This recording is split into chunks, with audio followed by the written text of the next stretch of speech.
kat Zoom ni. Aku start video je Okay. Waiting room. Participant. Nanti bila ni kau just admit all lah. Sekarang belum lagi lah. Sekarang belum lagi kejap. Buat aku jadi host. Admit dulu. Okay. Tadi kat apa? Tadi tu. Dia ramai. Ni. Ni more. Make host. Make co-host. Yes. Jadi aku nak mute-kan yang lain semua. Mute, just mute all. Allow Alright. So format dia communication boleh dulu 40 minutes. Siapa 50 slide ke? Aku cakap lah 30 to 40 minutes and the rest is betul. Daripada kita suruh diorang tanya live, better just chat. Sebab aku kena aware pasal Facebook lah juga kan. Last time chat kat Facebook juga.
Jemput makan, sila makan.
Okay, kejap 9 minit kita.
Okay. Bismillahirrahmanirrahim. Assalamualaikum warahmatullahi wabarakatuh.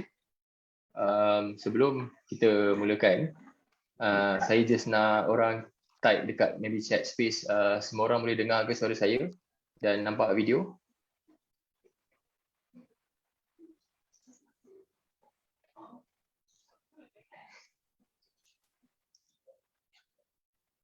Alright, okay, terima kasih kepada orang yang confirmkan. Okay, bismillahirrahmanirrahim. Assalamualaikum warahmatullahi wabarakatuh. Saya Dr. Hazrin selaku doktor yang sekretari yang bertugas dekat Pusat Kesihatan Mental Masyarakat Mentari Selayang. Saya nak mengucapkan terima kasih banyak-banyak kepada semua orang yang hadir dan dengar kita punya sesi perkongsian webinar kita pada kali ini.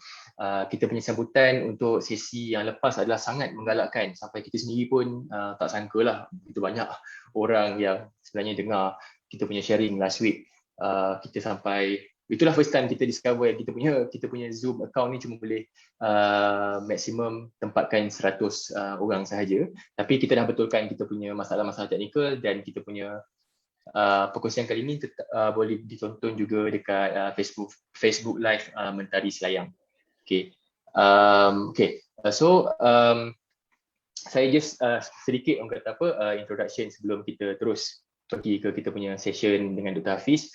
Kenapa kita decide yang kita kena buat mentari di rumah anda ni? Sebabnya kita dapati bahawa bila PKP, bila ada lockdown, banyak orang-orang yang nak dapatkan bantuan psikiatri ataupun kesihatan mental, dapati susah nak pergi ke klinik ataupun nak pergi jumpa kaunselor ataupun psikologis atau siapa-siapa lah. So ini salah satu cara untuk kita macam katakanlah kalau kita tengok YouTube ke, kita baca perkongsian ke, benda tu adalah sangat sangat bersifat satu hala. Tapi bila kita buat macam ni, walaupun kita control environment, tapi at least ada some kind of interaction yang saya ingat antara benda-benda yang membantu pesakit kita recover bila diorang dapat berjumpa dengan doktor psikiatris secara berdepan. Okay, so itulah kenapa kita nak buat mentari di ruang anda.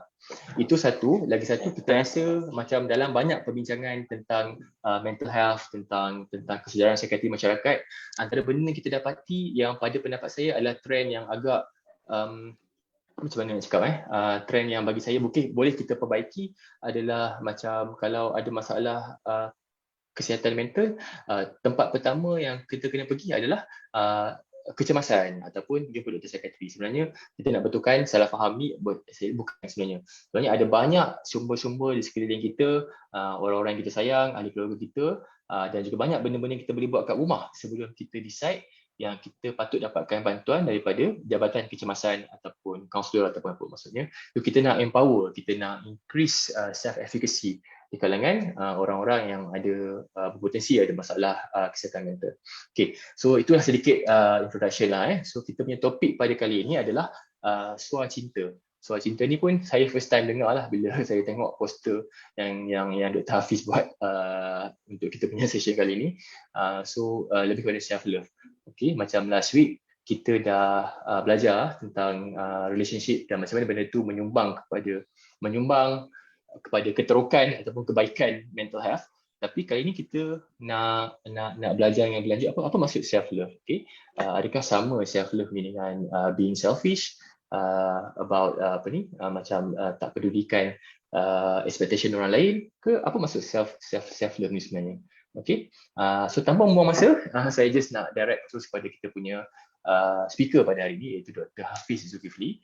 Dr. Hafiz adalah doktor yang dah berkecimpung dalam bidang psikiatri ni tak sekejap bukan sekejap, dah lama. Dan kalau siapa perasan, Dr. Hafiz sebelum ni pun memang biasa banyak terlibat dalam buat video, buat kempen-kempen kesedaran mental masa dekat tempat-tempat lain yang dia bertugas sebelum ni. Dan Dr. Hafiz juga ada antara doktor yang saya rasa memang antara kalau patient sesiapa yang beruntung pernah dapat treatment Dr. Hafiz, dia memang doktor yang orang kata apa, kesayangan ramai lah kot.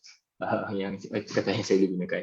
So tanpa melengahkan masa, saya tak nak banyak-banyak sangat. So saya terus serahkan kepada Dr. Hafiz. Okay, sebelum tu saya just nak ingatkan kita punya format kali ini, kita ada presentation daripada Dr. Hafiz lebih kurang 30 ke 40 minit dan akan diikuti dengan soal jawab lebih kurang 30-40 minit juga lah. So kita harap dalam pukul 4.20, 4.30 itu kita dah boleh conclude kesemuanya. So tanpa membuang masa, saya silakan Dr. Hafiz untuk meneruskan presentation dia. Silakan Dr. Hafiz. Okey, Assalamualaikum dan selamat petang kepada semua partisipan untuk session Mentari di Rumah Anda pada petang ini. Saya Dr. Hafiz dari Mentari Selayang.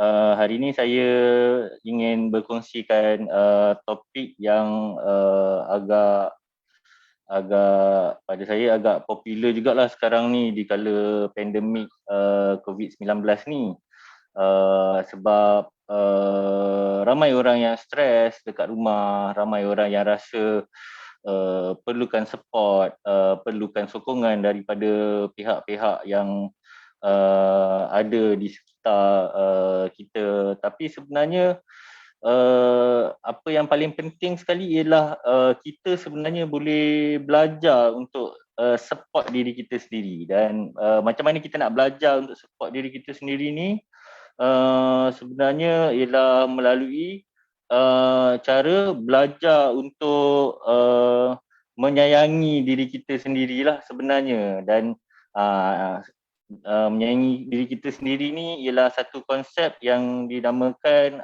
self love lah. Okey, self love ni kalau English dia self love lah, tapi dalam bahasa Melayu dia dipanggil suar cinta. Macam suar foto, suar cinta. Jadi suar tu bermaksud kepada diri sendirilah. Okey.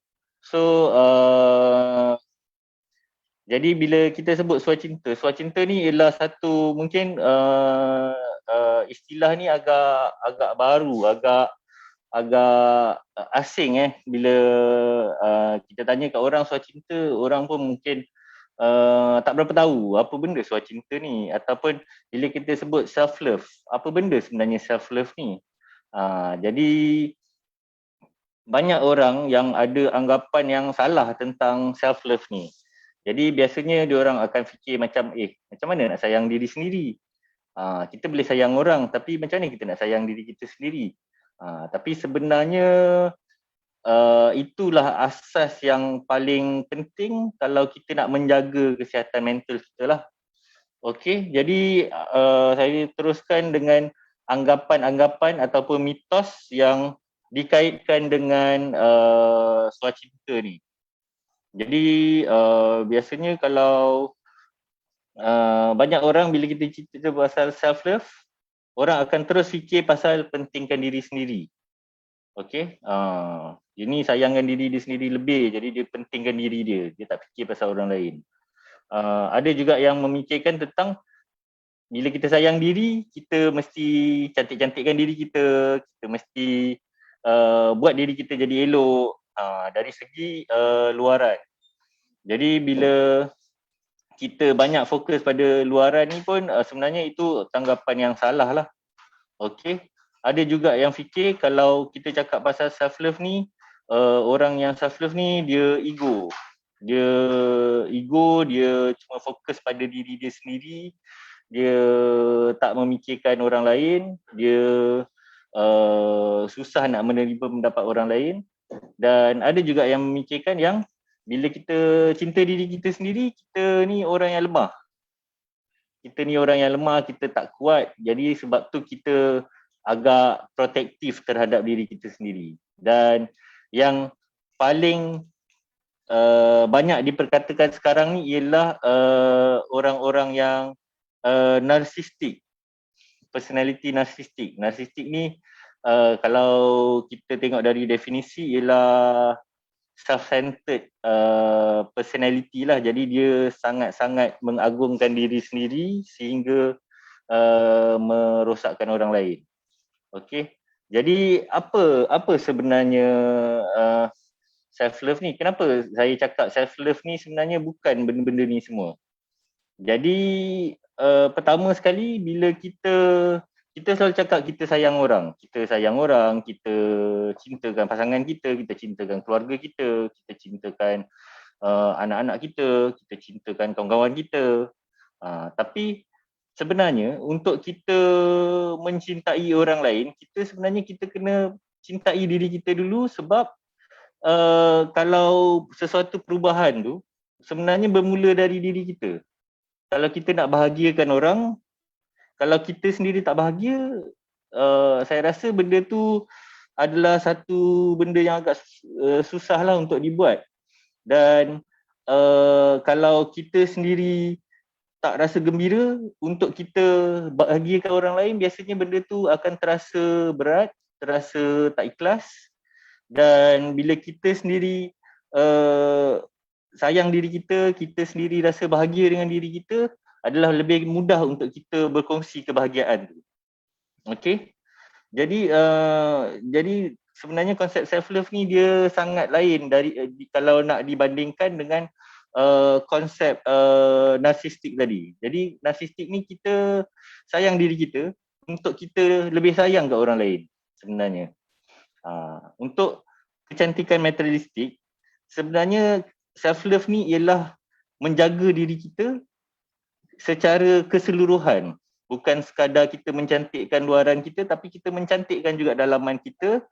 Dan cara yang terbaik untuk mencantikkan dalam kita ni ialah kita kena sayang diri kita lah. Jadi bukan sekadar kecantikan luaran, tetapi seluruh aspek penjagaan dalam kehidupan kita. Jadi benda ni biasanya banyaklah terjadi. Jadi kalau penjual produk dia selalu cakap kalau kita nak jadi cantik, kita kena pakai produk ni, pakai produk tu. Tapi bila kita pakai produk tu, kita tak cantik pun sebenarnya. Kita tetap macam diri kita juga. Dan benda tu menyebabkan kita rasa makin tak cukup dengan diri kita. Kita rasa makin perlu menambah lagi. Tapi sebenarnya itulah, kecantikan tu sebenarnya perlu keseluruhan, dalaman dan luaran. Lepas tu untuk egoistik, self-love ni dia bukan egoistik sebenarnya. Bukan sebab bila ego ni dia satu keadaan di mana kita membandingkan pihak A dengan pihak B. Jadi pihak A tu kita, jadi kita rasa diri kita lebih baik daripada orang lain. Kita lebih bernilai dari orang lain. Sebenarnya tak. Bila kita sayang dekat diri kita, kita akan rasa diri kita sama je macam orang lain. Kita tak rasa diri kita lebih teruk ataupun kita tak rasa diri kita lebih cantik. Dan untuk poin orang yang lemah, self-love ni dia bukan untuk orang yang lemah. Sebenarnya semua orang perlu ada rasa self-love ni dalam diri diorang. Sebab hujung-hujung kita semua pun manusia. Kita pun perlu jaga diri kita, kita perlu jaga kesihatan fizikal kita, kita perlu jaga kesihatan mental kita.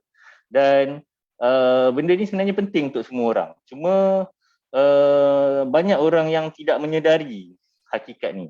Menyebabkan kita selalu timbul rasa tak puas hati, kita selalu timbul rasa yang kita ni tak cukup, kita rasa kita tak penting dan menyebabkan kita rasa diri kita lemah. Okey. Dan untuk narsistik ni nanti saya akan bincang dengan lebih lanjut di slide saya yang lain. Jadi nanti saya akan buat perbandingan yang buat kita nampak lebih jelas lah apa beza antara self-love ni dengan narsistik ni tadi. Okey. Jadi untuk kita faham pasal self-love ni adalah sangat penting kita faham dulu pasal harga diri. Jadi harga diri ni dalam English dipanggil self-esteem lah. Jadi banyak benda yang saya share ni hari ni sebenarnya saya ambil dari sumber-sumber bahasa Inggeris dan saya terjemahkan balik lah supaya kita boleh faham dengan lebih baik lah. Okey. Jadi apa harga diri ni? Sebenarnya harga diri ni ialah penilaian seseorang individu tu terhadap fikiran dan perasaan dia terhadap diri dia sendiri. Jadi kita anggap diri kita macam mana? Kita anggap perasaan kita macam mana? Dan itulah harga diri. Dan harga diri ni dia boleh jadi positif, dia boleh jadi negatif. Contohnya kalau kita rasa kita ada kebolehan untuk melakukan sesuatu kerja, jadi kita punya self-esteem dalam aspek tu akan meningkat, dia jadi positif. Kita rasa kita yakin kita boleh siapkan kerja ni. Jadi kalau majikan kita bagi tugasan ni, kita rasa kita boleh siapkan tugasan tu, jadi harga diri kita akan meningkat. Okey. Jadi ada penelitian yang mendapati bahawa perasaan harga diri ni, bila kita rasa diri kita lebih baik, sebenarnya dia akan memberi kemampuan yang lebih baik untuk individu tu beradaptasi secara sosial. Kenapa keadaan ni macam tu? Sebab bila kita yakin dengan diri kita, kita rasa harga diri kita tinggi, kita ada high self-esteem, biasanya kita akan lebih confident. Dan bila masyarakat ataupun sekeliling kita memberi kritikan, biasanya kita boleh menerima kritikan tu dengan lebih baik sebab kita sendiri ada rasa harga diri yang tinggi. Okey.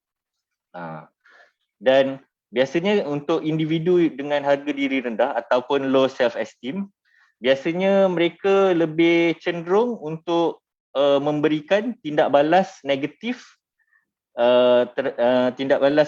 terhadap makhluk-makhluk negatif dibandingkan dengan orang yang ada harga diri tinggi. Jadi maksudnya bila orang ni dia ada self-esteem yang rendah, dia rasa diri dia tak elok. Lepas tu ada pula kritikan daripada luar yang mengatakan dia ialah keadaan dia tak elok. Biasanya dia bertindak untuk dia mungkin jadi marah, dia mungkin jadi jadi kecewa, dia mungkin melarikan diri. Jadi dia memberi tindak balas yang negatif, menyebabkan keadaan dia menjadi lagi teruk sebenarnya. Jadi secara dasarnya harga diri ni ialah pandangan diri kita sendiri terhadap diri kita lah. Dan harga diri ni bukan ditentukan oleh orang luar, bukan pihak kedua, pihak ketiga yang tentukan harga diri kita, tetapi sebenarnya harga diri ni berasal dari diri kita sendiri. Jadi kita sendiri yang menentukan harga diri kita macam mana. Okey. Jadi bila kita rasa harga diri kita rendah, sebenarnya kita lebih cenderung mengelak ataupun cenderung melakukan benda-benda yang sebenarnya tak perlu dilakukan sebab kita rasa kita perlu capai ekspektasi yang diminta oleh orang lain. Jadi kalau harga diri kita rendah, kita kena belajar macam mana untuk tingkatkan harga diri kita. Okey.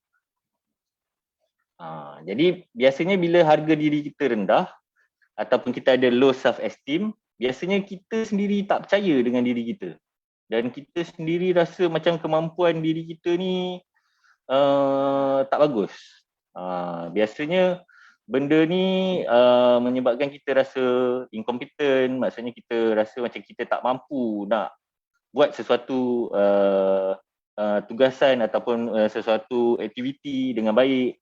Kita selalu rasa yang diri kita tak disayangi, kita selalu rasa diri kita tak mencukupi, dan biasanya benda ni terjadi sebab kita always ada rasa yang terlalu takut nak melakukan kesilapan, dan biasanya kita pun takut untuk mengecewakan orang lain. Jadi bila kita ada perasaan yang seperti ini, biasanya kita akan lebih rasa macam kita perlu buat sesuatu padahal kita tak nak buat, tapi kita paksa diri kita untuk buat supaya orang lain tak kecewa, tapi hakikatnya kita sendiri yang rasa tak seronok lah. Okey. Dan harga diri ni ialah sesuatu yang sebenarnya boleh diubah. Jadi menurut Ackerman, terdapat banyak faktor-faktor yang dipercayai menjadi penyebab kepada harga diri rendah lah. Okey, jadi antara faktor yang yang tidak boleh berubah tadi ialah genetik. Jadi dari segi genetik ni mungkin keluarga kita atau keturunan kita ada mempunyai genetik yang cenderung ke arah penyakit mental. Jadi benda ni memang ada kajian lah yang menunjukkan memang ada faktor genetik dalam masalah kesihatan mental. Dan benda ni memang ada, saya rasa mungkin menjadi salah satu faktor. Tapi kalau saya rasa terdapat banyak lagi faktor, walaupun kita ada keturunan ke macam tu, terdapat banyak lagi faktor-faktor lain yang menyebabkan penyakit mental tu boleh terjadi. Bukan sekadar genetik saja.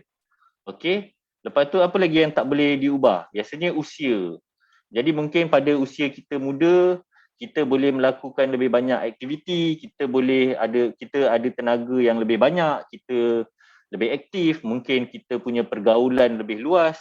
Tapi dengan meningkatnya usia, biasanya akan ada keterbatasan dari segi pergaulan, aktiviti, mungkin tenaga. Jadi kadang-kadang bila kita rasa kita dah tua, kita rasa mungkin kita dah kurang bertenaga dibandingkan dengan orang-orang lain. Jadi kita pun rasa mungkin ada rasa diri kita ada harga diri yang rendah lah. Okey, tapi usia pun adalah satu benda yang tak boleh berubah. Jadi kita kena terima peningkatan usia kita dengan keadaan kita lah. Okey. Lepas tu pengalaman hidup pun adalah suatu benda yang tak boleh berubah. Jadi mungkin kita pernah mengalami satu pengalaman hidup yang kurang elok pada dulu-dulu. Mungkin sebelum ni kita pernah putus cinta, mungkin kita pernah bercerai, mungkin kita pernah bergaduh, mungkin kita pernah kena tipu, kena scam. Jadi benda tu akan jadi sebahagian dari hidup kita yang kita tak boleh nak ubah, dan benda ni pun boleh menyebabkan kita ada perasaan rendah diri. Selain tu ada juga keadaan persekitaran sosial. Jadi mungkin persekitaran kita ialah persekitaran yang tidak menyokong ke arah peningkatan diri kita dan menyebabkan kita sering rasa diri kita rendah, kita sering rasa tak confident dengan diri kita. Jadi keadaan persekitaran sosial pun ialah satu benda yang kita agak sukar untuk kita ubah sebab mungkin keadaan dan masa menyebabkan kita ada di sesuatu persekitaran sosial tadi. Okey. Tapi bukan ini sahaja faktor yang menyebabkan harga diri rendah tadi, tapi ada juga faktor lain, iaitu contoh faktor yang kita boleh ubah, iaitu ekspektasi dalam kehidupan. Jadi ekspektasi dalam kehidupan ni ialah kadang-kadang kita banyak orang yang suka meletakkan target dalam hidup diorang, tujuan dalam hidup diorang tu ialah tujuan-tujuan yang tak realistik. Jadi kita mungkin contoh kalau dalam keadaan sekarang ni mungkin kita boleh ambil dari segi financial lah. Mungkin ada orang, ramai orang, saya rasa mungkin ramai orang yang baru graduate, baru habis belajar, kebanyakannya ada ekspektasi by umur mungkin graduate umur 24, 25, by 30 nak beli rumah. Jadi tapi bila kita tengok gaji permulaan, lagi-lagi di kala zaman-zaman COVID ni, saya rasa mungkin banyak orang yang gaji permulaan ketika mula bekerja, gaji pun tak berapa banyak dan ada banyak potongan-potongan disebabkan mungkin dari segi majikan pun ada kekurangan, bisnes pun tak berapa nak jalan. Jadi mungkin gaji tu tak sebanyak nak dibandingkan dengan kemampuan untuk kita beli rumah pada umur sekian-sekian. Jadi ada ekspektasi by 30 aku dah kena beli rumah. Tapi realiti tu tak sebanding dengan ekspektasi tu. Jadi tapi ekspektasi ni ialah benda yang sebenarnya kita sendiri boleh ubah. Jadi kita boleh setkan target kita dengan lebih realistik mengikut keadaan kita pada masa itulah. Jadi keadaan semasa kita macam mana, setkan ekspektasi yang lebih realistik berdasarkan kemampuan kita, berdasarkan faktor-faktor yang menyokong kita, baru kita letak ekspektasi yang lebih sepadan dengan apa yang kita boleh buat. Okey. Jadi apa lagi yang kita boleh ubah? Sebenarnya kita boleh ubah fikiran, pemikiran, cara fikiran kita. Kalau kita sentiasa berfikiran negatif, memang kita akan selalu rasa diri kita rendah. Kita akan selalu ada low self esteem. Tapi pemikiran ni pun perlu ada latihan, perlu ada mungkin ada orang yang bimbing supaya kita boleh latih diri kita untuk berfikir dengan lebih positif, berfikir ke arah memajukan diri kita sendiri. Okey. Lepas tu reaksi terhadap persekitaran. Reaksi terhadap persekitaran ni saya rasa kalau kita tengok zaman-zaman sekarang, contoh yang paling mungkin kita senang nak tengok ialah social media. Jadi the moment kita tengok sesuatu isu dekat social media dan isu itu kita rasa tak puas hati, kita terus je komen yang tak elok. Kita terus je bereaksi dengan tak elok. Kita terus memberi reaksi yang negatif. Kita terus marah di sosial media. Tapi dengan kita marah, dengan kita mengeluarkan reaksi-reaksi yang negatif, biasanya benda tu akan menyebabkan kita sendiri rasa negatif terhadap diri kita, terhadap keadaan kita dan menyebabkan kita ada rasa rendah diri. Jadi mungkin kita boleh ubah cara kita bereaksi terhadap persekitaran kita. Contoh, kalau kita ada buat kesilapan di tempat kerja, mungkin majikan kita marah dekat kita. Jadi kita boleh membuat reaksi yang lebih baik, tetapi kadang-kadang kebanyakan keadaan cara kita bereaksi, kita jadi marah, kita jadi kecewa, kita jadi mungkin ada yang sampai tak datang kerja. Jadi sebenarnya reaksi ni pun boleh diubah dengan latihan yang mencukupi, dengan ilmu pengetahuan yang baik, jadi reaksi ni pun kita boleh ubah. Dan lagi satu yang kita boleh ubah ialah kita membandingkan diri kita dengan orang lain. Benda ni saya rasa benda yang agak sering terjadi pada zaman-zaman sekarang lah. Jadi kita ada kecenderungan untuk bandingkan diri kita dengan orang lain. Kadang-kadang kita tengok, orang ni lebih baik lah daripada kita. Orang ni, kenapa orang ni berjaya? Kenapa aku tak berjaya? Kenapa pada usia yang sama kita tak mencapai apa yang orang lain capai? Jadi bila kita banyak membandingkan diri kita dengan orang lain, memang kita akan sering rasa rendah diri, lebih-lebih lagi kalau kita membandingkan dengan orang yang mencapai yang ada pencapaian yang lebih baik daripada kita. Okey, jadi ini antara faktor-faktor yang dipercayai menyebabkan rasa low self esteem tadi. Tapi macam saya cakap, benda ni sebenarnya boleh diubah dan kita boleh belajar cara-cara untuk meningkatkan harga diri kita tadi. Okey. Jadi macam dia nak meningkatkan harga diri tadi, jadi sangat penting untuk kita belajar self love ni tadi. Okey. So jadi apa tanda-tanda kalau kita rasa harga diri rendah ni? Apa tanda-tanda low self esteem ni? Jadi biasanya orang-orang yang ada low self esteem ni dia sangat sensitif terhadap kritikan. Jadi the moment orang kritik, dia akan dia akan sensitif, dia akan sentap. Tapi sebenarnya benda-benda tu semua ialah maladaptasi. Jadi adaptasi yang salah terhadap situasi. Cara beradaptasi yang salah. Jadi kenapa kita beradaptasi dengan salah? Jadi biasanya bila kita dah rasa diri kita ni tak elok, kita rasa tak bagus, lepas tu orang kritik pula, biasanya seolah-olah kritikan tu macam menguatkan lagi anggapan yang tak baik tentang diri kita. Seolah-olah memberi menyokong, memberi macam mana nak kata, dia macam seolah-olah macam bersetuju dengan pendapat diri kita yang kita ni memang tak elok. Jadi sebab tu bila orang cakap sesuatu kritikan, orang-orang yang ada low self esteem ni dia jadi sangat sensitif. Okey, dan bila dia sensitif terhadap kritikan ataupun terhadap maklum balas, biasanya dia akan cenderung untuk mengasingkan diri secara sosial. Kawan ajak lepak, dia ada low self esteem, dia nak lepak, dia takut kawan-kawan kritik dia masa dia lepak. Jadi dia memilih untuk tidak bercampur dengan orang. Lebih baik duduk kat rumah. Kalau kat rumah tak ada siapa yang akan kritik. Jadi dia akan menyebabkan orang ni lebih terasing secara sosial. Lepas tu dia pun akan lebih mudah untuk menimbulkan permusuhan. Jadi bila orang kritik, dia rasa sensitif, dia jadi marah. Dia sound balik orang tu, dia marah balik orang tu.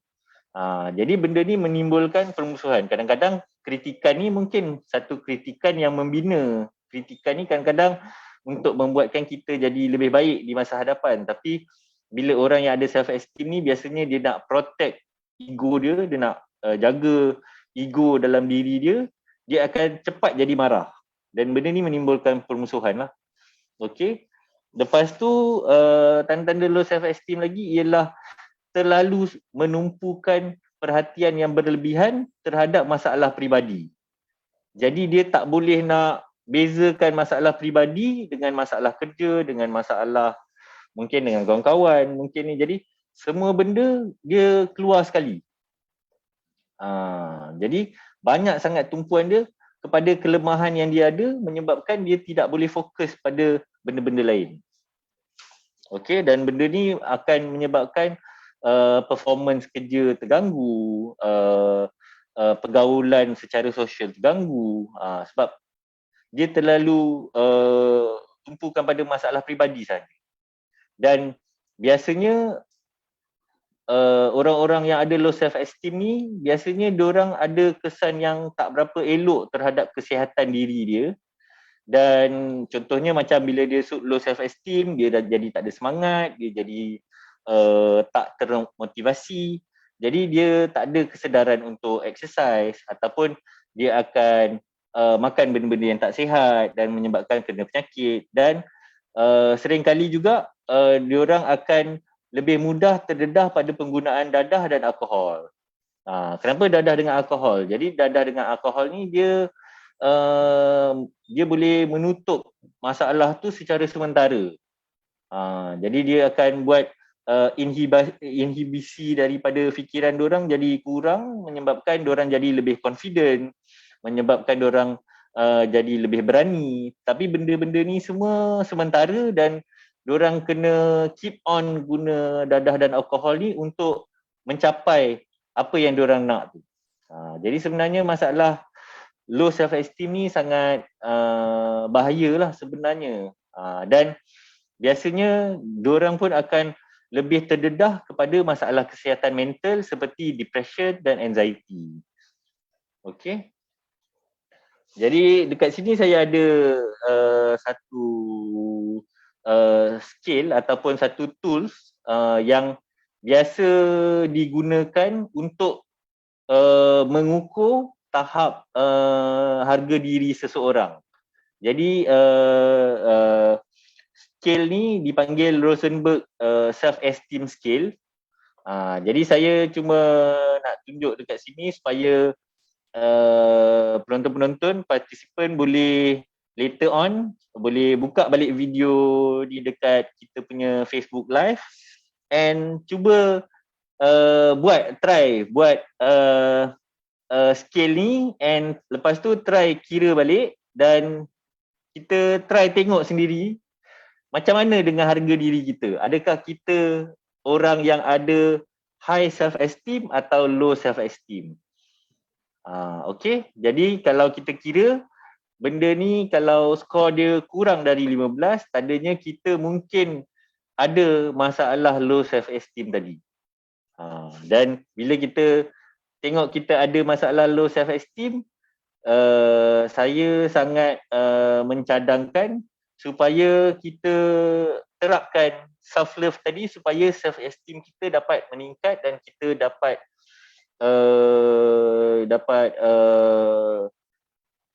jadi orang yang lebih baik ke depan. Okey. Jadi ni saya just sharekan bahawa self esteem ni sebenarnya benda yang boleh dikira dan banyak kajian-kajian yang actually menggunakan Rosenberg self esteem scale ni lah. Okey. Jadi borang ni saya ambil daripada USM. Sebenarnya dia dalam bahasa Inggeris lah tapi dah diterjemahkan dalam bahasa Melayu dan banyak kajian-kajian juga yang telah memvalidasi bahawa bila kita translate ni boleh pakailah untuk dekat Malaysia pun. Okey. Jadi ni yang belah bahagian kanan skrin ialah dia punya scoring lah. Okey, jadi buat dulu lepas tu nanti try scoring dan tengok keadaan diri kita macam mana lah. Okey, jadi kita dah faham kenapa apa yang menjadi masalah bila kita ada low self esteem. Jadi inilah pentingnya kita menerapkan konsep swacinta ataupun konsep self love ni pada diri kita sendiri.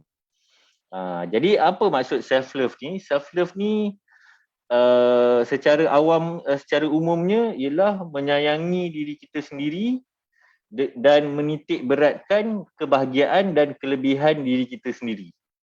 Okey, ini saya dapat dari Wikipedia lah. Okey. Lepas tu kalau daripada Brain and Behavior Research Foundation, diorang cakap self love ni ialah keadaan di mana kita memberi penghargaan terhadap diri sendiri dan penghargaan ni timbul daripada perbuatan yang menyokong perkembangan fizikal, mental dan spiritual individu tadi. Jadi bila kita buat suatu perbuatan yang menyebabkan kita rasa lebih baik dan kita beri penghargaan dekat diri kita. Jadi kita akan bila kita buat self love ni dia seolah-olah kita reward diri kita sendiri dan yalah bila siapa-siapa pun kalau dapat reward mestilah seronok kan, mestilah kita rasa lebih gembira bila kita dapat reward, kita dapat habuan, kurang lebih macam tu. Okey, jadi apa peranan suacinta ni dalam kesihatan mental? Jadi ada seorang psikologis iaitu William Switzer. Dia ialah orang yang pertama sekali yang sebenarnya menyebutkan suacinta ni sebagai penyelenggaraan kepada mental hygiene. Jadi masa tahun 1830, William Switzer ni dia tulis dalam magazine Temperance Society bahawa sangat pentinglah penyelenggaraan rutin kesihatan mental untuk membentuk impak positif terhadap kesejahteraan individu dan juga komuniti. Jadi bila individu tu sejahtera, individu tadi akan lebih menyumbang kepada komuniti dan ini akan buat komuniti tu jadi lebih baik lah. Okey. Lepas tu ada juga penelitian oleh American Association of Suicidology. Diorang mendapati bila ada impak dari low self-esteem tadi dan kurangnya rasa cinta pada diri, biasanya impak dia ialah orang tersebut, individu tersebut akan ada kecenderungan yang lebih dan lebih kerap melakukan perilaku cubaan bunuh diri. Okey. Lepas tu harga low self-esteem ni juga banyak dikaitkan dengan keganasan, kadar putus sekolah, kehamilan remaja, bunuh diri dan penyampaian akademik rendah. Jadi kenapa kehamilan remaja? Biasanya bila seseorang remaja tu diberi tekanan,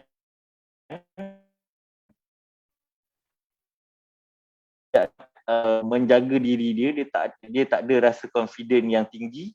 Biasanya dia susah untuk mengatakan tidak kepada perbuatan-perbuatan yang sebenarnya merosakkan untuk diri dia, dan menyebabkan dia lebih cenderung untuk buat benda yang salah lah. Okey. Jadi dekat sini tadi disebutkan suacinta ni sebagai penyelenggaraan mental hygiene. Jadi apa hygiene ni? Jadi hygiene ni sebenarnya satu siri amalan yang kita lakukan untuk menjaga kesihatan kita lah. Okey, jadi antara amalan-amalan yang kita boleh buat untuk kita menjaga kesihatan mental lah tadi.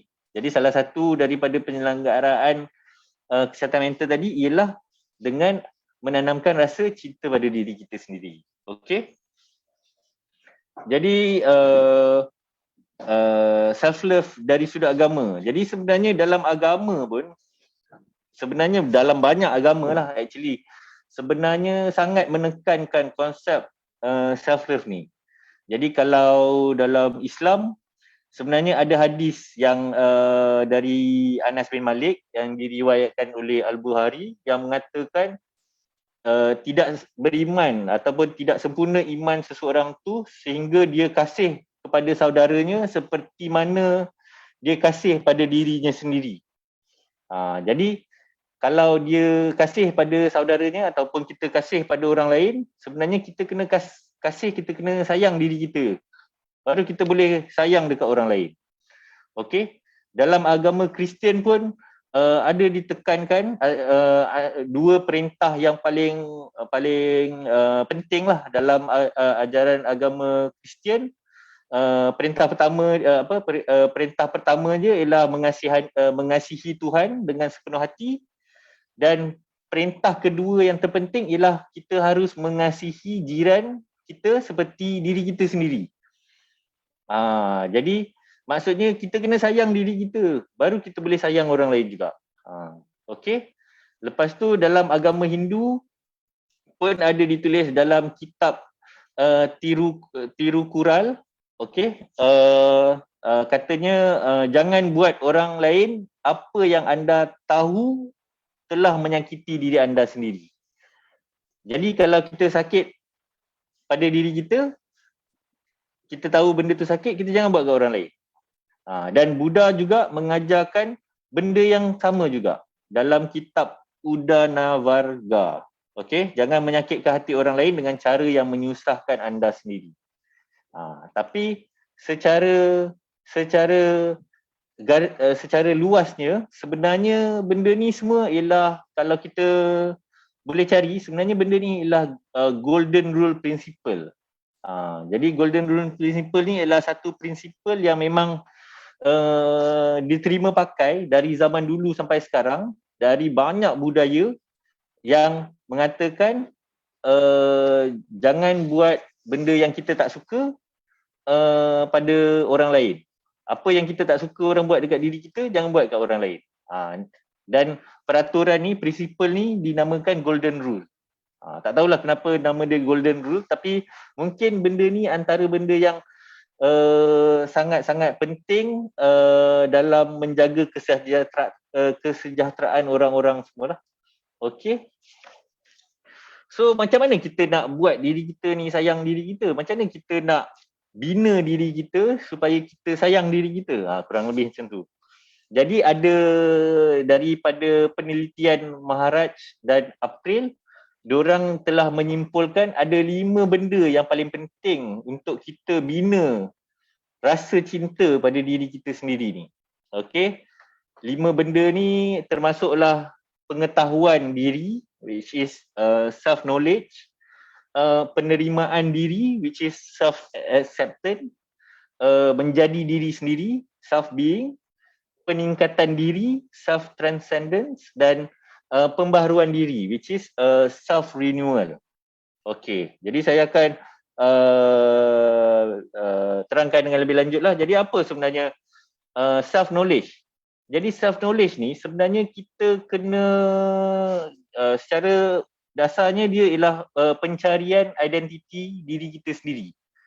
Jadi kita penting untuk kita kenal diri kita dan kita kena tahu sebenarnya apa yang kita nak.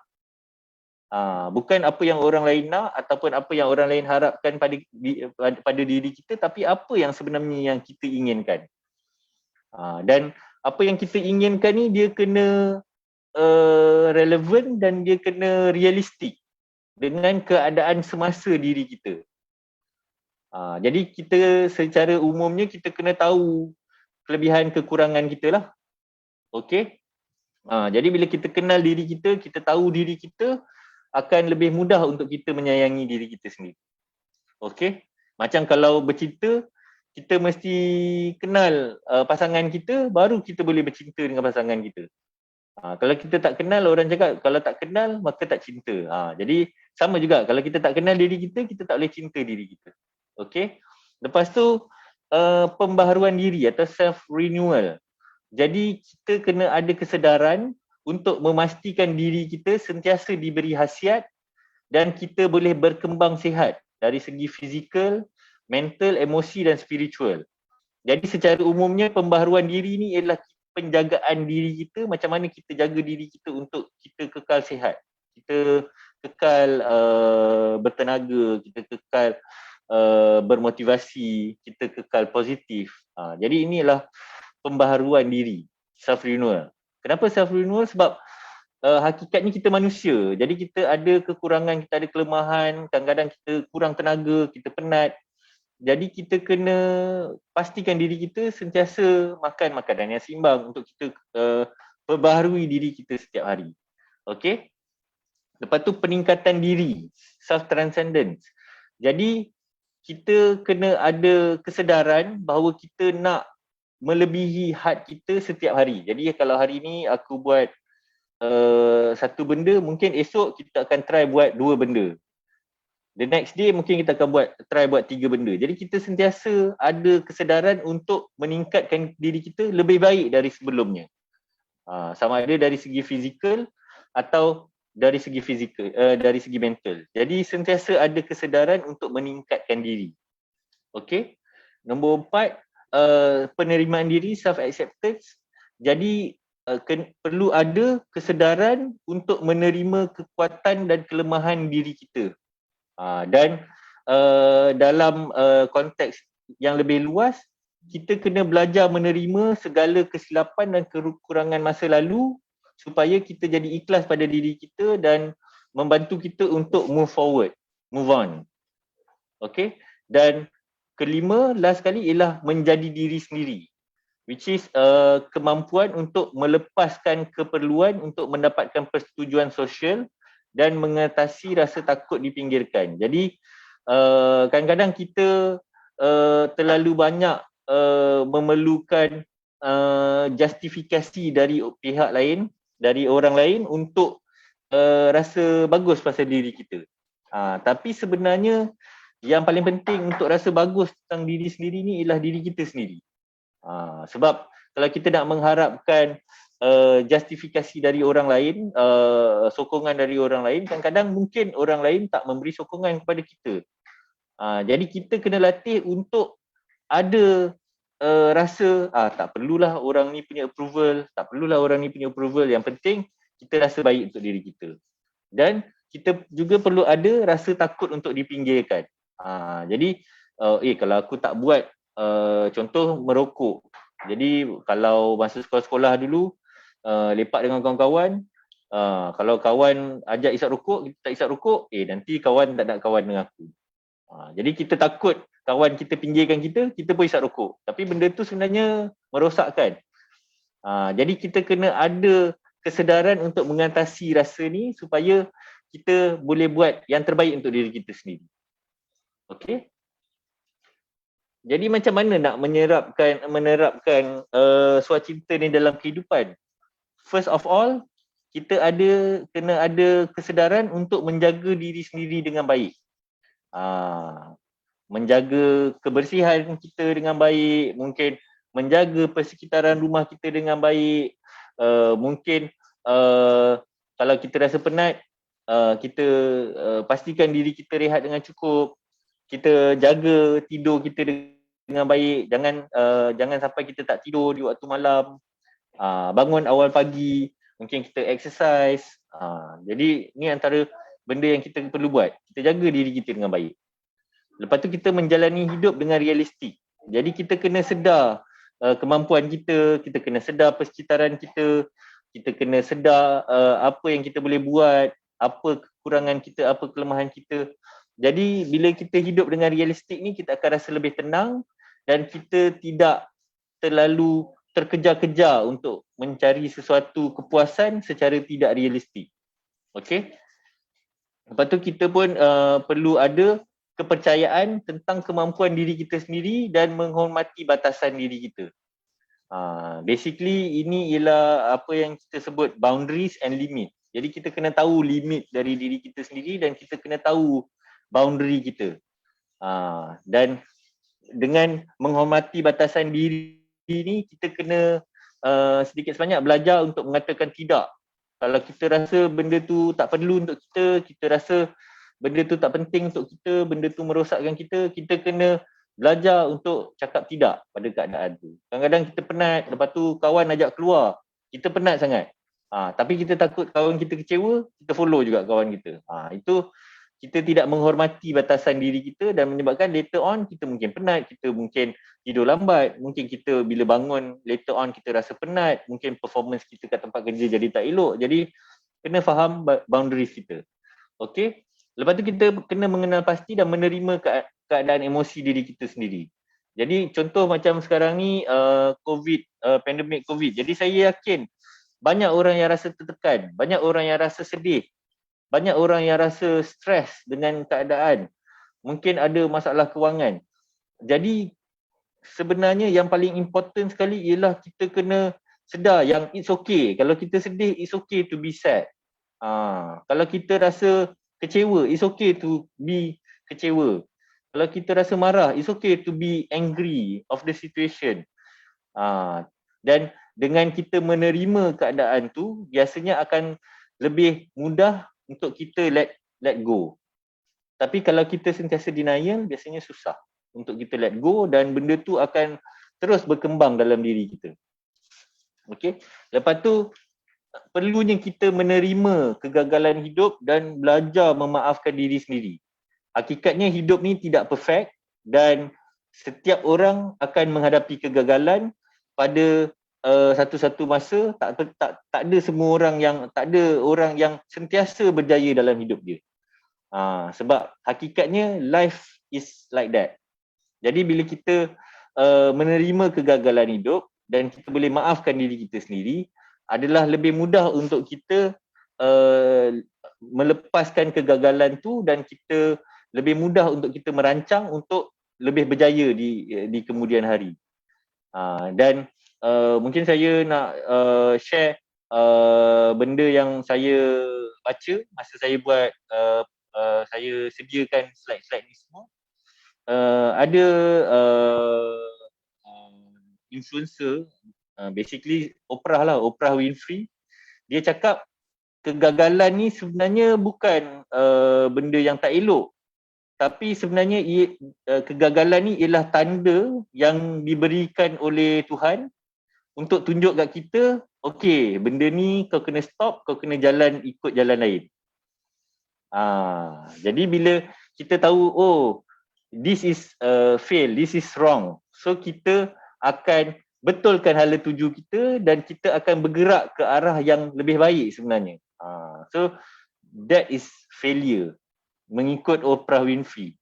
Jadi saya rasa macam motivasi untuk bergerak ke depan tu akan jadi lebih baik bila kita rasa macam, oh, kegagalan ni sebenarnya menunjukkan yang kita dah buat silap, kita kena betulkan hala tuju kita. Okey. Lepas tu kita kena belajar menyayangi diri kita macam kita mencintai orang lain. Contoh, kita sayang orang, satu individu ni A. Jadi kita cuba listkan apa yang kita sanggup buat untuk A tadi. 1, 2, 3, apa je yang kita sanggup buat untuk A ni tadi. Lepas tu kita bandingkan, kita tulis pula apa yang kita sanggup buat untuk diri kita sendiri. Biasanya benda yang kita sanggup buat untuk A dan benda yang kita sanggup buat untuk diri kita sangat-sangat berbeza. Jadi kalau kita sayang diri kita, kita kena buat macam apa yang kita buat kalau kita sayang orang lain. Jadi kita cuba praktiskan benda tu. Jadi kalau kita sanggup buat sesuatu benda untuk kawan kita yang kita sayang, kita mesti sanggup buat benda yang sama untuk diri kita juga. Jadi benda ni perlu latihan dan perlu guidance lah, perlu bimbingan supaya kita boleh menerapkan prinsip yang macam ni. Lepas tu sangat penting untuk belajar bersyukur, belajar berterima kasih pada diri sendiri dan jangan berhenti membandingkan diri dengan orang lain. Kadang-kadang kita tengok orang ni, kenapa orang ni lebih? Kenapa aku ni kurang? Kenapa aku ni tak bagus? Kenapa aku ni dikurniakan keluarga yang tak elok? Kenapa orang ni keluarga dia elok je? Sebenarnya kita tak nampak apa yang orang lain hadapi. Sebab biasanya kita cuma tunjuk benda yang elok je pada orang. Benda yang tak elok kita tak tunjuk. Jadi kemungkinan besar benda yang kita tengok dari orang lain tu ialah benda yang elok je lah. Benda yang tak elok biasanya dia share sesama keluarga dia je. Dia tak share dengan orang-orang luar. Jadi setiap orang dilahirkan lain, setiap orang dilahirkan dengan pengalaman yang berbeza, situasi yang berbeza, keadaan sekeliling yang berbeza. Jadi adalah sangat tak fair bila kita compare diri kita dengan orang lain. Okey? Jadi saya share sikit, kalau dalam Islam sebenarnya Rasulullah SAW pernah bersabda, kalau kita nak compare pun, lihatlah kepada orang yang lebih rendah dari kamu dan janganlah kamu melihat pada orang yang berada di atas kamu, kerana yang demikian itu lebih patut bagi kamu supaya kamu tidak meremehkan nikmat Allah yang dianugerahkan kepada kamu. Okey, ni riwayat Bukhari dan Muslim. Jadi sebenarnya kalau nak compare pun, kalau ikut Nabi cakap compare lah dengan orang yang lebih rendah supaya kita dapat rasa bersyukur yang kita sebenarnya diberi nikmat oleh Allah. Okey. Tapi bukan dengan melihat inspirasi kejayaan orang lain di media sosial. Jadi kita tengok dekat media sosial, sekarang ni media sosial sangat mudah untuk tengok orang lain. Jadi kita tengok orang pakai kereta mewah, kita rasa frust dengan diri kita. Kita nampak orang bahagia, kita rasa frust. Kita nampak orang cantik, kita rasa frust. Kita nampak rumah besar, kita rasa frust. Kita nampak parents dia sporting, kita rasa frust. Dan kemudian kita rasa diri kita tak lengkap, kita rasa tak cukupi, diri kita tak mencukupi. Lepas tu kita beli pula produk yang orang-orang ni semua jual dan mereka jadi lebih berjaya, kita jadi makin ke bawah. Jadi pada saya untuk mencari inspirasi, kita carilah inspirasi di tempat yang betul dan bukan dengan mencari inspirasi yang boleh menyebabkan diri kita rasa rendah. Okey. Jadi untuk kita mula menyayangi diri kita, sangat penting untuk kita belajar tentang penjagaan diri ataupun konsep yang dikenali oleh dengan self care. Jadi self care ni sebenarnya diperkenalkan oleh WHO, World Health Organization, sebagai kemampuan seseorang individu, keluarga dan masyarakat untuk mempromosikan kesihatan, mencegah penyakit, mengekalkan kesihatan dan mengatasi kesakitan dan kecacatan dengan atau tanpa sokongan dari penyedia perkhidmatan kesihatan. Maksudnya kita sendiri, individu sendiri perlulah menjadi ejen yang aktif. Kita sendiri kena aktif dalam aspek pengurusan penjagaan diri kita sendiri. Supaya bila kita jaga diri kita, insya-Allah kita sihat, individu, orang-orang sekeliling kita sihat, masyarakat kita sihat dan secara tak langsung kita boleh majukan lagi negara kita. Okey? Jadi apa yang penting dalam aspek penjagaan diri ni? Nombor 1 penjagaan emosi, nombor 2 penjagaan fizikal dan ketiga penjagaan spiritual. Okey? Jadi apa penjagaan emosi tadi? Salah satunya ialah kita nak jaga emosi kita, salah satunya kita cakap dengan diri kita sendiri. Kenapa kita perlu cakap dengan diri kita sendiri? Sebenarnya di dalam diri kita ada satu suara yang selalu cakap benda-benda yang negatif pada diri kita. Jadi bila kita cakap dengan diri kita sendiri, kita cakap benda-benda yang positif pada diri kita sendiri, kita cancel fikiran-fikiran yang negatif tadi, kita akan rasa lebih baik tentang diri kita, kita akan rasa lebih termotivasi dengan diri kita. Tapi bila bercakap sendiri ni, pastikan kita tak dengar suara lain lah. Okey, kalau kita dengar suara lain, tandanya mungkin kita ada masalah kesihatan mental yang perlu rawatan daripada doktor psikiatri lah. Okey. Lepas tu, apa lagi untuk kita jaga emosi kita? Kita manjakan diri kita. Seminggu sekali kita pergi berendam air panas, seminggu sekali kita pergi buat hobi kita. Contoh kalau kita suka hiking, seminggu sekali pergi hiking, tengok nature. Okey. Lepas tu apa lagi penjagaan emosi? Belajar untuk mengatakan tidak pada sesuatu yang boleh menyebabkan stres. Jadi kalau kita rasa benda tu akan buat kita stres later on, just say no. Have the courage to say no so that kita rasa lebih appreciative terhadap diri kita sendiri. Okey? Lepas tu bagi masa untuk diri kita untuk berehat.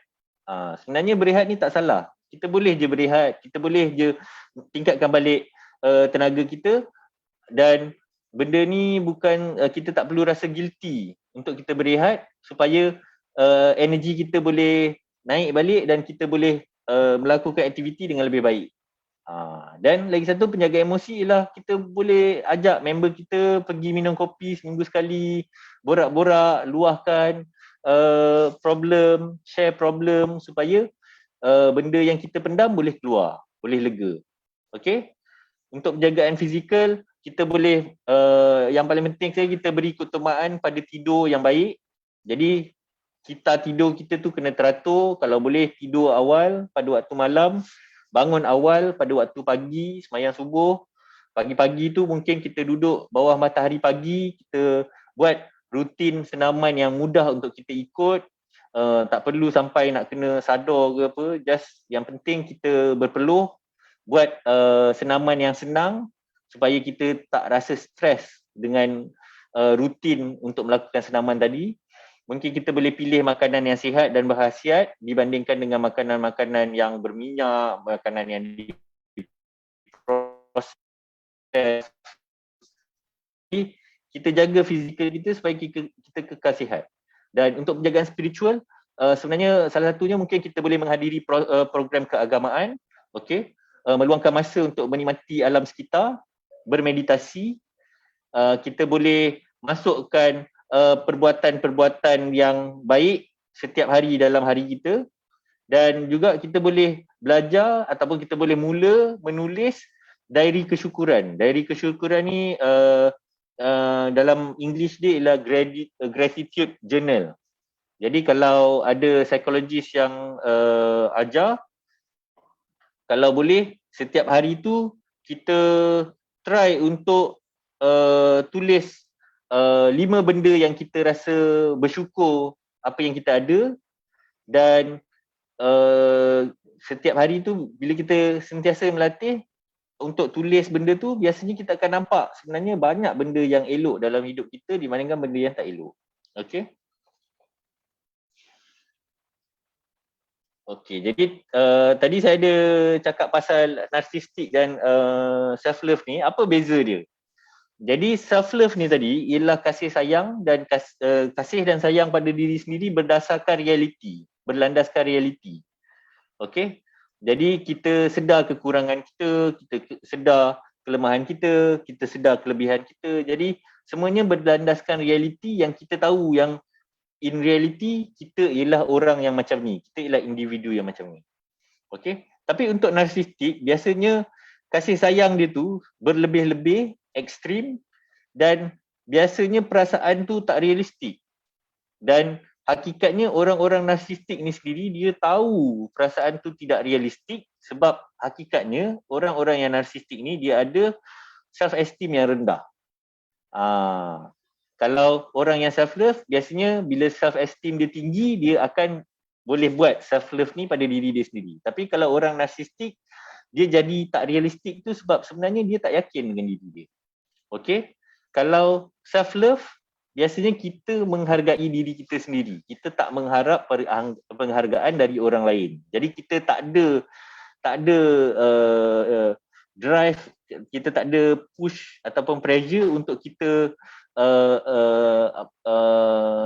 buat orang lain rasa appreciate kat diri kita. Tapi kalau narsistik ni dia ada satu rasa yang dia perlu ada penghargaan dari orang lain. Jadi dia sentiasa attention seeking. Dia always akan buat diri dia nampak hebat di dah hebat pun. Kalau self love, orang-orang yang self love ni biasanya dia accept kekurangan diri dia, dia accept flaw dia. Tapi kalau orang yang narsistik, dia tahu dia ada kekurangan tapi dia sentiasa cover tutup kekurangan-kekurangan dia ni dengan benda-benda yang tak realistik tadi. Sebab dia tak boleh orang tengok dia lemah, tak boleh. Sebab dia rasa insecure. Okey.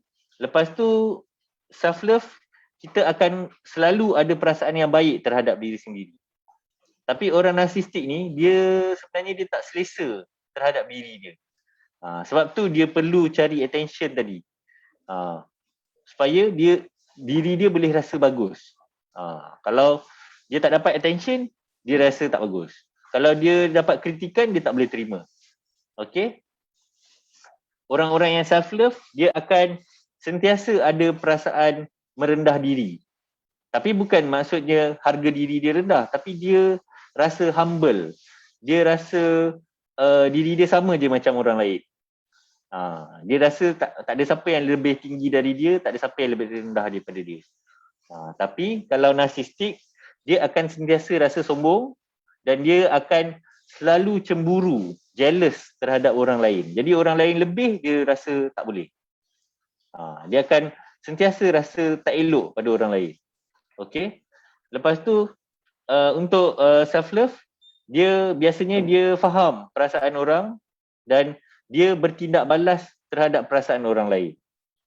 Kalau narsistik, sebenarnya dia tak boleh nak ada rasa empati terhadap orang lain. Dan biasanya kalau dia tunjuk perasaan empati pun sebenarnya dia tak bermaksud macam tu pun. Dia cuma buat macam tu untuk dapat attention dari orang lain. Okey. Kalau kita self love, kita sayang diri kita, kita akan rasa individu lain pun bahagia sebab kita nak orang lain layan kita macam kita layan orang lain. Tapi kalau untuk narsistik ni, dia sentiasa rasa diri dia je yang bagus, diri dia je yang berharga, diri dia je yang penting. Kalau untuk self-love, dia akan menerima persamaan taraf. Macam saya cakap tadi, dia rasa semua orang sama je. Saya nak orang lain layan saya dengan baik, saya pun akan layan orang lain dengan baik. Tapi narsistik, dia mementingkan dominasi. Dia yang perlu dominate semua orang. Dia yang perlu dapat sanjungan. Orang lain tak boleh dapat sanjungan. Dan antara ayat-ayat yang selalu disebutkan oleh orang-orang yang self-love, dia akan cakap, I'm good. I think I might be the best. And I am worthy. Tapi kalau untuk orang narsistik, kalau good tadi, dia mesti nak better. Kalau self-love, mungkin dia rasa diri dia mungkin jadi yang terbaik. Tapi kalau narsistik, dia terus tahu yang I'm the best. Aku yang paling bagus sekali. Dan dia akan sentiasa rasa diri dia special. Jadi ada perbezaan yang sangat clear antara narsistik dengan self-love tadi. Okay? Self-love ni cuma lebih kepada kita appreciate diri kita, tapi narsistik ni mengharapkan appreciation dari orang lain. So itu beza yang sangat ketara lah. Okay? Jadi self-love is not narcissistic.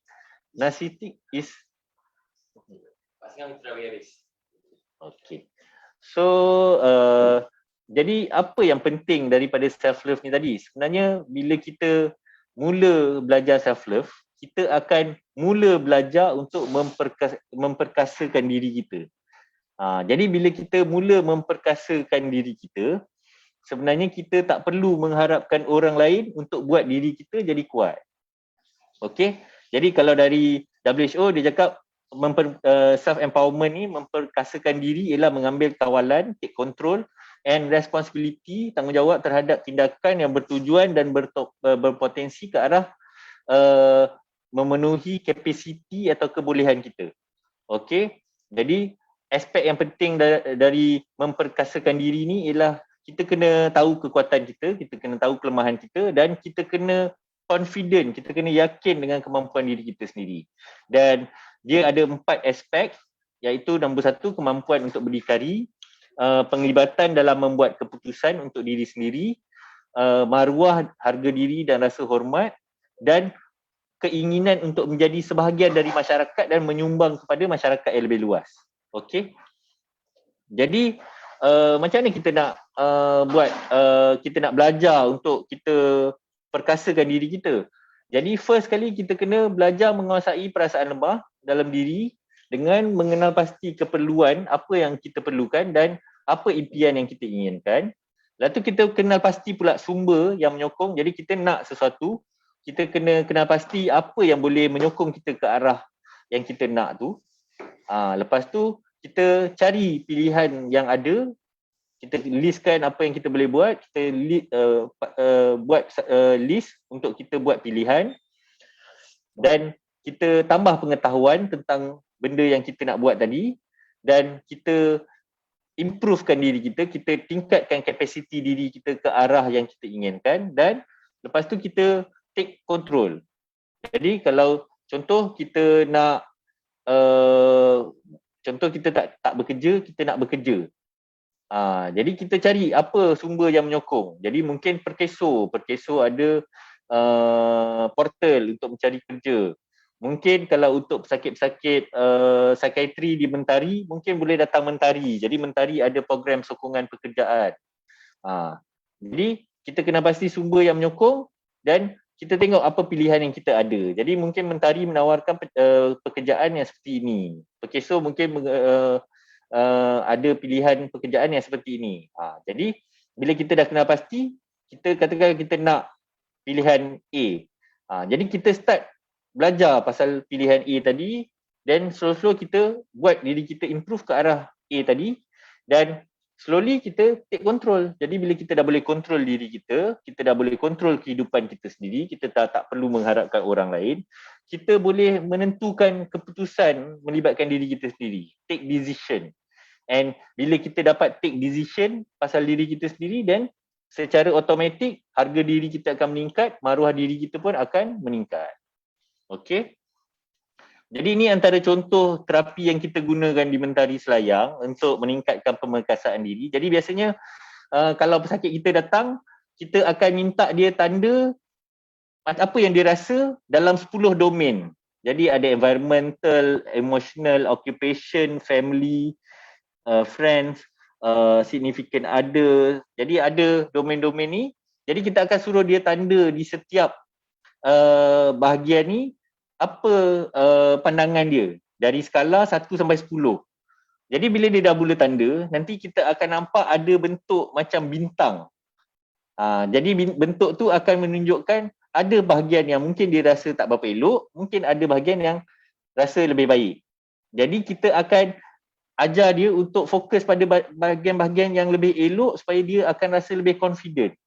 Dan biasanya kebanyakan yang datang pun, biasanya masalah dia akan jadi dalam 1 atau 2 domain sahaja, yang lain-lain semua okey. Jadi bila kita buat terapi yang macam ni, biasanya orang akan lebih aware, lebih nampak kekuatan dan kelemahan tadi dan dia akan boleh lebih mudah untuk memfokuskan energi dia pada apa yang dia kuat dan lebih mudah untuk mencari solution pada domain-domain yang ada problem. Okey? Jadi ni biasanya kita akan bagi pada pesakit-pesakit yang datang ke Mentari Selayang lah. Okey?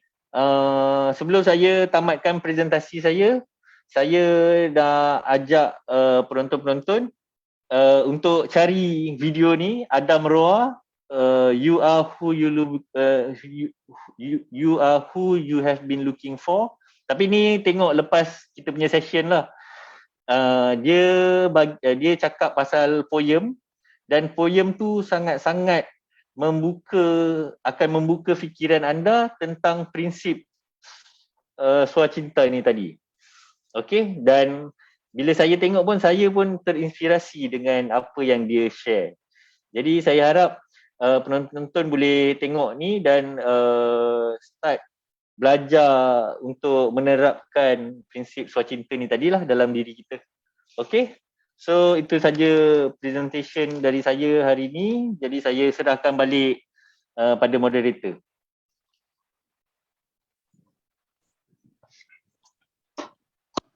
Okay, thank you so much Dr. Hafiz di atas penyampaian beliau dan juga penjelasan yang sangat detail tersebut. So dekat ruangan chatting kita kat sebelah ni kita dah ada, saya ingat dah ada 2 soalan dan juga satu lagi soalan dan juga beberapa soalan yang saya nampak dekat Facebook live kita lah. Okay, so saya akan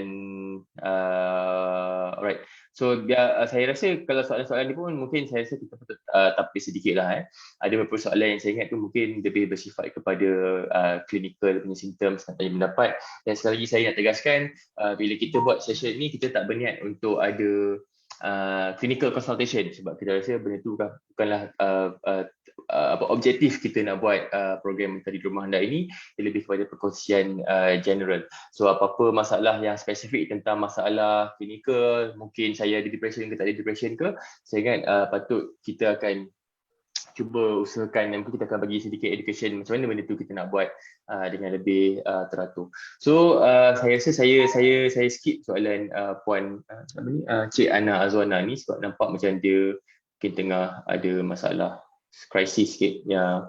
Kita akan pergi soalan Johari J ni. Hafiz maybe Hafiz boleh go one by one lah kot. Okey. Alright, Jadi mungkin saya boleh komen sikit lah pasal komen Ana Azwana tadi. Jadi sebenarnya bukan saya rasa bukan cik tak mampu.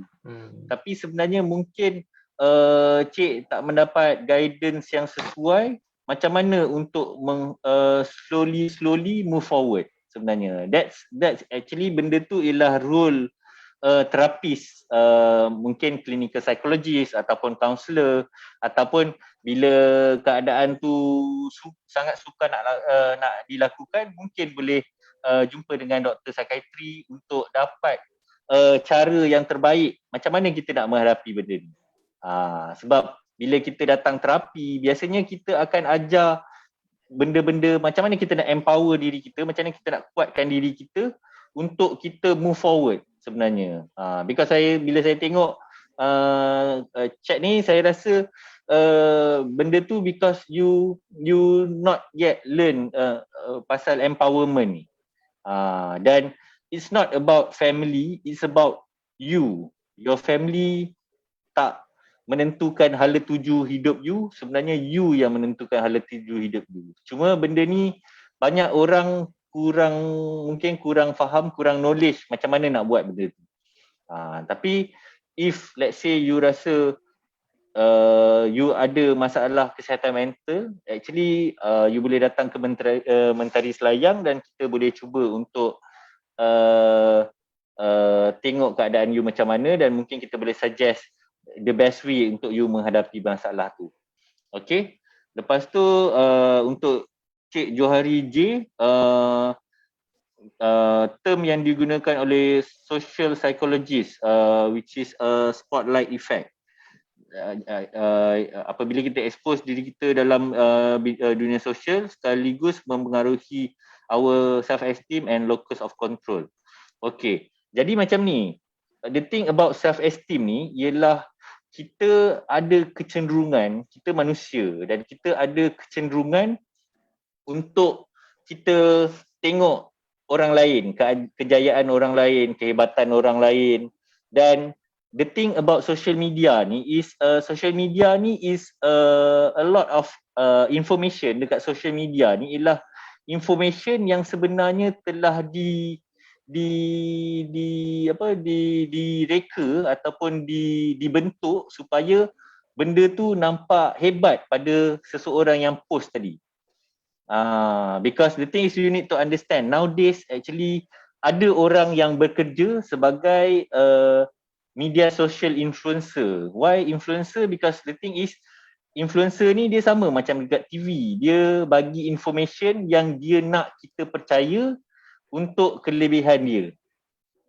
Dan the thing is bila kita tengok information yang tadi, kita jadi lebih mudah terpengaruh dan kita jadi lebih mudah merasakan yang diri kita tak komplit. Macam contoh, kita tengok TV dia jual kereta. Okay, ada kereta, basically kereta ialah kereta ni ialah objek yang membuatkan kita bergerak dari point A ke point B. Jadi sebenarnya kalau kita naik kereta apa-apa pun, sebenarnya efek dia sama untuk bergerak dari point A ke point B. Tapi media akan menunjukkan kalau kita naik kereta A, mungkin efek dia akan lebih baik, lebih selesa, mungkin tarikan daripada orang lain akan menjadi lebih tinggi, orang jadi lebih respect pada kita. Jadi media akan actually cuba menanamkan kepercayaan yang sebenarnya tak real pun. Dan kita sedikit sebanyak terpengaruh dan menyebabkan kita rasa diri kita ni tak cukup, kita tak lengkap. Kita perlu mencapai standard yang ditentukan oleh media ni tadi untuk mencapai kepuasan diri. Tapi bila kita dah capai standard tu pun, nanti media ni akan keluarkan lagi satu standard yang lain menyebabkan kita tetap rasa tak puas hati juga. That's why saya rasa very important untuk you tengok video Adam Roa ni tadi, and you will understand why you will have this social spotlight effect ni tadi bila kita terlalu exposekan diri kita pada social media. Dan hakikatnya social media ni basically it's influencer, it's their job to actually portray benda-benda yang elok. Dia tak share benda yang tak elok. Sebab kalau benda tak elok, kita tak nak tengok. Jadi dia akan lebih share benda yang elok, dan benda yang elok ni akan menyebabkan kita rasa insufficient dan sedikit sebanyak kita akan rasa inferiority complex dan menyebabkan kita jadi self esteem kita jadi rendah. Kurang lebih macam tu. Okay. Betul, maybe sebab tu kot Dr. Hafiz tak ada akaun social media. Okay, Hafiz. Ada soalan dekat Facebook ni. Dia tanya, Assalamualaikum doktor, saya ada soalan, jika seorang itu mempunyai masalah OCD Apakah cara yang terbaik untuk mereka tingkatkan self-esteem? Sebab OCD ini sedikit sebanyak akan mempengaruhi time management, productivity dalam pekerjaan dan juga study, relationship with others dan juga kualiti hidup. Jadi macam mana dia nak tetap yakin dengan diri sendiri walaupun dia ada diagnosis OCD? Okay. The first thing, the most important thing is bila kita ada diagnosis OCD adalah sangat penting untuk kita menjalani perubatan. Maksudnya kita jalani rawatan dengan tepat. Okay, jadi OCD ni ialah satu keadaan yang mungkin dia sebahagian daripada anxiety disorder, tapi sebenarnya anxiety disorder yang mungkin level dia lagi tinggi dari anxiety disorder yang biasa. Okay, jadi rasa cemas, rasa need to fulfill the obsession tu sangat kuat menyebabkan dia mengganggu banyak benda lain. Jadi obsession ni biasanya terbentuk daripada kepercayaan diri yang kuat, dan kepercayaan diri itu sendiri terbentuk daripada mungkin daripada pengalaman hidup, mungkin daripada cara kita ritma kehidupan kita, mungkin daripada kita punya aktiviti seharian kita. Jadi sebenarnya the first thing is you need to start to live healthy. Macam mana nak live healthy? Kena start ubah tabiat-tabiat yang sebenarnya menyebabkan kita lebih cenderung untuk mendapatkan gangguan mental. For example, tidur lambat. Tu very important untuk mula tidur awal. Tapi doktor, saya susah nak tidur awal. Jadi tidur awal ni kena mula daripada bangun awal. Dia kena bangun awal dulu baru boleh kita tidur awal. That's one part. Second part, kena constantly, kita kena kena disiplin jaga ubat kita. Sebab kenapa ubat? Sebab ubat ni membantu untuk menstabilkan kimia-kimia otak tadi, untuk menyebabkan kadang-kadang kimia otak ni dia tak stabil. Jadi kimia otak ni akan mendorong untuk kita fikir benda-benda yang negatif. Jadi bila kita makan ubat dengan teratur, dengan dosis yang teratur, mengikut nasihat doktor, biasanya kimia otak ni akan menjadi lebih stabil dan kita akan lebih mudah untuk mengawal obsessive thoughts tadi. Number 3, kita kena buat terapi-terapi yang diberikan. Biasanya kita akan rujuk pesakit-pesakit OCD kepada clinical psychologist, and clinical psychologist actually akan bagi exercise untuk pesakit-pesakit buat dekat rumah. Jadi exercise tu if possible memang kena buat dekat rumah untuk latih diri kita kawal obsesif tadi. Dan bila kita ikut nasihat yang betul, kita ikut terapi yang betul, kita ikut rawatan yang betul, insya-Allah kita boleh menangani OCD tu dengan baik. Okey. Okay. Hafiz, ada satu lagi soalan dekat Facebook ni. Dia tanya, mohon bertanya tips untuk recover sadness selepas satu episod panic attack. Okay. Panic attack. Jadi panic attack ni is a part of anxiety.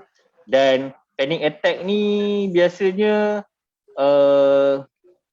terjadi bila kita ada satu keadaan ataupun satu kerisauan yang melampau, dan benda panic attack ni actually ramai orang hadapi, memang ramai orang hadapi sebab it's part of being human. You ada flight and flight reaction. Kalau kita ada dalam keadaan bahaya, kita rasa bahaya, kita akan ada reaction untuk kita bertindak. Okey. Jadi bila dia cakap dia ada panic attack yang menyebabkan kesedihan, menyebabkan ada rasa sedih, maksudnya mungkin panic attack ni teruk. Okey. Jadi bila panic attack ni teruk, the most important thing ialah kita kena belajar untuk justify balik kenapa kita panik. Apa yang menyebabkan kita panik? Kena identify dulu source of that panic attack. Why you become panic in the first place? First. Second part, possibility untuk benda yang mengakibatkan panic attack tu, kita kena tengok adakah benda yang kita panik tu realistik atau tak realistik. Sebab kebanyakan panic attack ni dia happen in the brain, in the thoughts. Jadi dalam fikiran. Jadi dalam fikiran kita dia boleh jadi fantasy, boleh jadi reality, boleh jadi imagination, boleh jadi assumption, dia boleh jadi suggestion. Jadi there's a lot of things yang bermain dalam otak kita, dan kadang-kadang benda yang the possibility untuk sesuatu to happen actually sebenarnya tak realistic pun, tak logik pun. Cuma because it happen in the brain and the process tu dia berubah sangat cepat, biasanya menyebabkan orang susah nak control benda tu.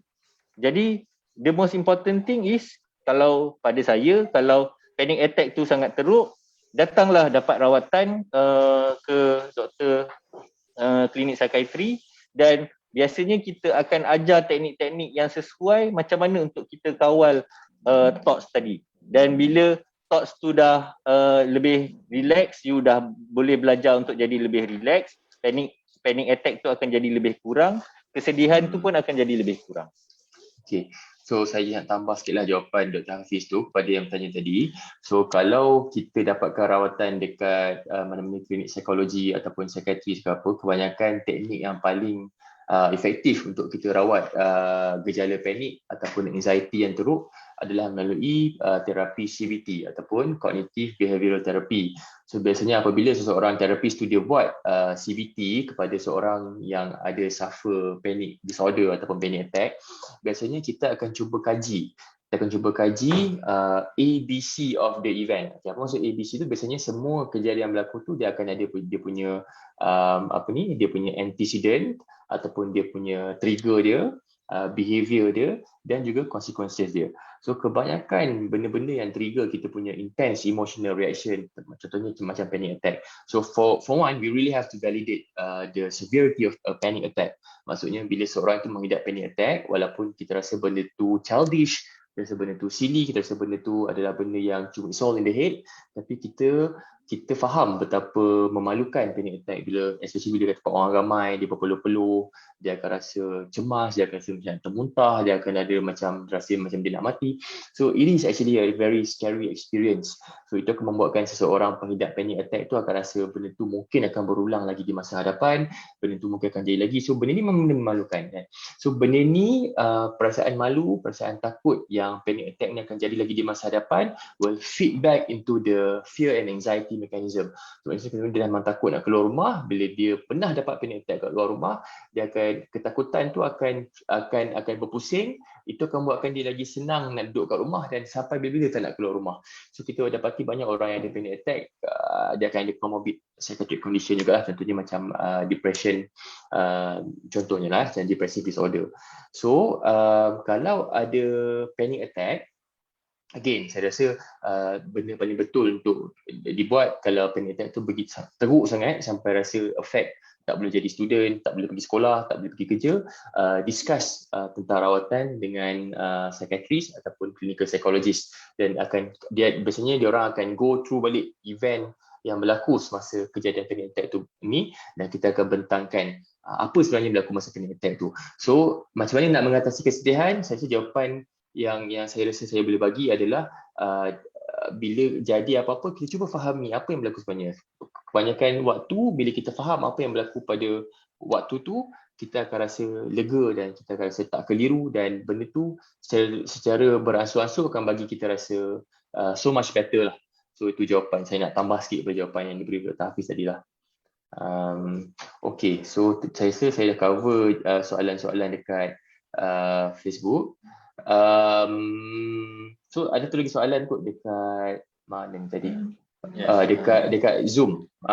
Bagaimana nak membantu rakan dan keluarga memupuk self love? Maksudnya kita dah cuba nak buat self love ni, tapi macam mana kawan-kawan kita atau keluarga kita kalau dia orang tak peduli pun pasal self love ni? Okey, jadi self love ni saya rasa konsep yang sebenarnya konsep self love ni dah lama ada, cuma mungkin since lately ni, lebih-lebih lagi di zaman pandemik ni, self love ni start muncul balik dan banyak orang yang mempromosikan self love ni. Jadi tapi walaupun promosi self love, hakikatnya sebab bidang kesihatan mental ni ada stigma yang sangat menebal. Jadi banyak orang dia takut untuk ambil tahu pasal kesihatan mental ni sebab ada stigma, takut orang cakap yang dia lemah, dia ada penyakit mental, macam tu. Jadi sebenarnya the most important thing is education. Jadi kita kena ajak rakan-rakan kita ataupun kita ajak keluarga kita untuk gain more knowledge, dapat lebih banyak ilmu pengetahuan yang berkaitan dengan self-love ni sendiri. Dan bila diorang understand the concept of self-love ni tadi, then barulah diorang mudah untuk adapt to this self-love, and subsequently diorang pun nak terapkan self-love tu pada diri diorang dan keluarga lah. Jadi the most important thing is education. Macam saya pun sebelum saya buat topik self-love ni, saya pun not really aware pasal self-love ni. Walaupun kita sedikit sebanyak ada belajar pasal self-appreciation, kita ada belajar pasal narsistik, tapi self-love ni sendiri ialah konsep yang agak baru dan jarang diwar-warkan. Tapi sebenarnya sangat important untuk kita belajar untuk meningkatkan self-esteem kita, meningkatkan kita punya self-empowerment supaya kita boleh rasa lebih independent dan kita rasa kita lebih boleh bertindak tanpa mengharapkan orang lain. Sebab kita tak boleh ubah orang, kita boleh ubah diri kita sendiri. So that is very important lah to understand. So that's why what important is, saya rasa untuk memupuk self-love ni, kita kena make them gain the knowledge lah pasal self-love tadi. Okay? Okay. Terima kasih banyak kepada Dr. Hafiz Zulkifli sebab dah bagi webinar yang saya rasa ajar kita sangat banyak benda bermanfaat dan berfaedah. Saya sendiri pun belajar banyak benda bila saya ikuti topik kita pada hari ini. So saya nak cakap jutaan terima kasih sekali kepada Dr. Hafiz yang sudi bagi webinar ni kat kita hari ini. Dan saya nak cakap terima kasih juga kepada semua orang yang dengar kita punya webinar pada hari ini, sama ada melalui Zoom ataupun sama ada melalui Facebook Live. InsyaAllah kita akan perbaiki lagi kalau ada cara, kalau ada cadangan mungkin boleh beritahu dekat kita punya Facebook page Mentari Selayang. Dan saya excited untuk teruskan lagi kita punya webinar Mentari di Rumah Anda di masa hadapan, dan di depan kita ada seorang speaker yang sangat best yang insyaAllah kita akan umumkan dalam poster event kita tak lama lagi lah. So jangan lupa next week waktu yang sama sekali lagi dalam kita punya webinar Mentari di Rumah Anda. So thank you so much Dr. Hafiz dan thank you everyone. Assalamualaikum warahmatullahi wabarakatuh. Assalamualaikum.